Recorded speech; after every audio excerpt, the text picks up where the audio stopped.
अस्सलाम वालेकुम वरहमतुल्लाहि वबरकातुहू। कैसे हैं आप सब लोग? उम्मीद करती हूँ आप सब खैरियत से होंगे। अल्हम्दुलिल्लाह मैं भी खैरियत से हूँ।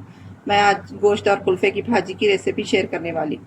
मैंने यहाँ चूल्हे पर कुकर रख दिया है। अब मैं इसमें 5 टेबल स्पून ऑयल डालूँगी। ऑयल थोड़ा गर्म करके हम उसमें प्याज डालेंगे। मैंने एक छोटी सी प्याज ली और इसको इस तरह से कट कर लिया। अब हम प्याज को तेल में थोड़ा सा भून लेंगे। प्याज को थोड़ा सा भून लेंगे और इसमें मटन ऐड करेंगे, गोश्त यानी गोश्त ऐड करेंगे। मैंने कुकर में गोश्त ऐड कर दिया है। मैं इसमें स्पाइसेस डालूंगी। मैंने यहाँ दिया है 1 टेबल स्पून जिंजर गार्लिक का पेस्ट, लेकिन मैं थोड़ा सा मैंने कूट लिया है। मैंने यहाँ लाल मिर्च का पाउडर 1 टेबल स्पून लिया है। अब इसमें डाल देंगे।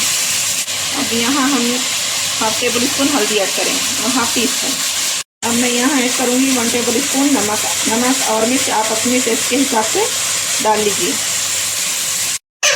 अब हम इस गोश्त को थोड़ा सा भून लेंगे ताकि इसमें से गोश्त की थोड़ी सी वो कच्ची वो ख़त्म हो जाए।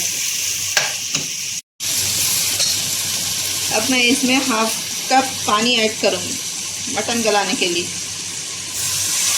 यहाँ कुकर का लीड लगाकर 3 सीटी आने तक मीडियम फ्लेम पर पकाएंगे।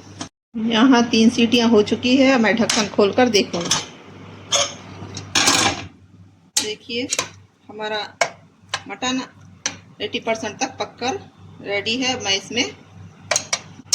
इसमें भाजी और टमाटर ऐड करूँगी। मैंने यहाँ 1 किलो कुल्फ़ा लिया था, इसकी डंडियाँ तोड़ ली है। इसको अच्छा साफ़ पानी से 5-6 पानी से धो लिया है, क्योंकि इसमें मिट्टी होती है। अच्छा साफ़ धो लीजिए। और मैंने यहाँ 2 मीडियम साइज़ के टमाटर लिए हैं, इसको भी मैं इसमें डाल दूँगी। खटास के लिए ड्राई लेमन यूज़ किया है। आपकी मर्ज़ी, आप करना चाहे तो कर सकते हैं। मुझको कुल्फ़े की भाजी खट्टी अच्छी लगती है। थोड़े से इतने से पत्तियाँ ली है ड्राई लेमन की। अब मैं इसको अच्छी तरह से मिक्स कर लूँगी।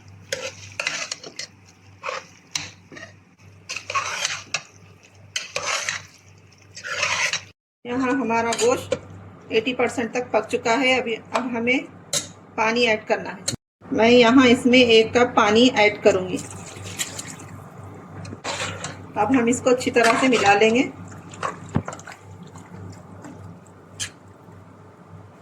अब हमें कुकर का ढक्कन लगाकर 2 सीटी आने तक पकाना है। लो फ्लेम पर पकाइए। यहाँ कुकर की 2 सीटी आ चुकी है। अब मैं ढक्कन खोलकर देखूँगी।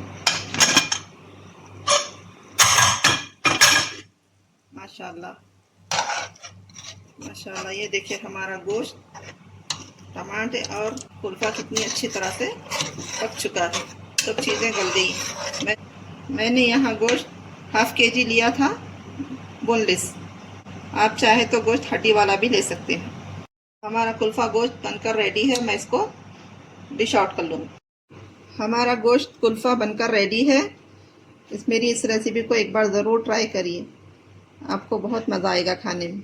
आप इसको रोटी और चावल दोनों के साथ भी खा सकते हैं। अगर मेरी रेसिपी पसंद आई है तो मेरे चैनल को लाइक, शेयर, सब्सक्राइब ज़रूर करिए और मुझको दुआओं में याद रखिए। अल्लाह हाफ़िज़।